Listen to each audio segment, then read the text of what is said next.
අද මාතෘකාව ගොඩක් කාන්තාවන් සඳහා වැදගත් වේවි කියලා මං හිතනවා. අද නීති පොත තුලින් කතා බහට සූදානම නිර්වත් ඡායාරූප ප්‍රසිද්ධ කළොත් මොකද කරන්නේ? මේ පිළිබඳව දැනුවත්ද?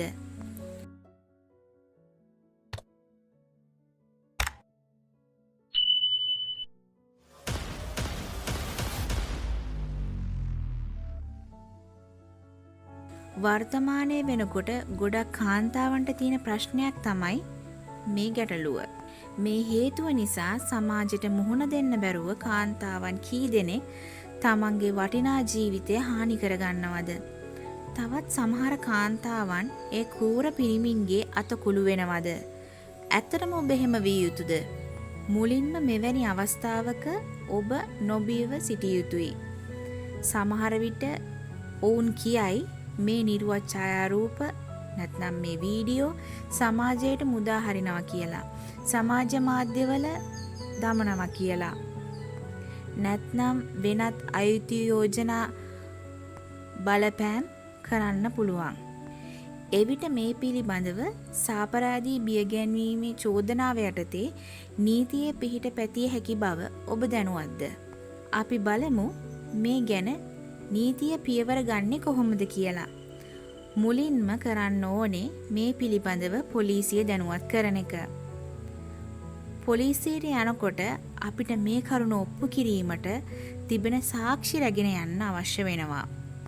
ඒ කියන්නේ ඔබට තර්ජනය කළ කෙටි පණිවිඩ නැත්නම් හඬපට දුරකථන ඇමතුම් ඉතිහාස වගේ දේවල් සාක්ෂි ලෙස පොලිසියට ඉදිරිපත් කිරීමේ හැකියාව තියෙනවා.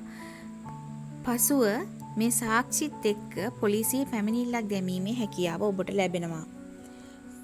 මේ අවස්ථාවේ පොලිසියට යන විට ආරක්ෂාව වැදගත් නිසා නිවසේ කවුරු හරි සමග හෝ නැත්නම් තමන්ගේ ළඟම මිතුරෙක් සමග යෑම වැදගත් වෙනවා.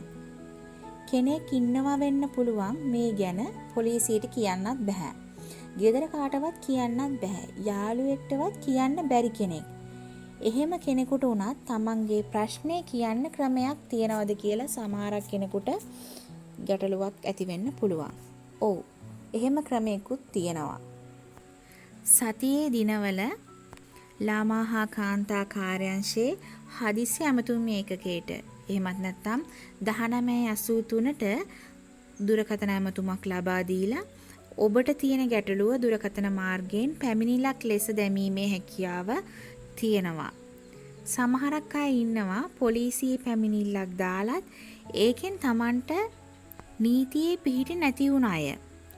මේ අයට පුළුවන් කොළඹ ග්‍රෑන්ඩ් පාස් වල තියෙන ළමා හා කාන්තා කාර්යාංශයට කතා කරන්න. තවත් දෙයක් තමයි ඔබට ළඟම තියෙන උසාවියෙන් නොමිලේ මේ සම්බන්ධව නීති උපදෙස් ලබා ගැනීමේ හැකියාවද තියෙනවා. පොලිස් ස්ථානවලත් ළමා හා කාන්තා කාර්යාංශ තියෙනවා. ඒ අංශවල සේවයේ නියුතු කාන්තා පොලිස් නිලධාරියන් සමග ඔබට මේ සම්බන්ධව තව වැඩිදුර විස්තර ලබා ගැනීමේ හැකියාවක් තියෙනවා. කාන්තාවක් විදියට කාන්තා හිංසනයට එරෙහිව නැගී සිටිමු. කාන්තා හිංසනයට බය වෙන්න එපා. රහසේ ප්‍රශ්න විසඳ ගන්න උත්සාහ කර වටිනා ජීවිත මිලින වෙන්න නොදී නීති මාර්ගයෙන් ගැටලු निराකරණය කරගන්න හැකියාව ඔබට තියෙනවා. තවත් මේ වගේ වීඩියෝකින් එකතු වෙමු. රැඳෙන්න මා සමගම. මම නීති ශිෂ්‍ය හෂිනි සිංහාරච්චි.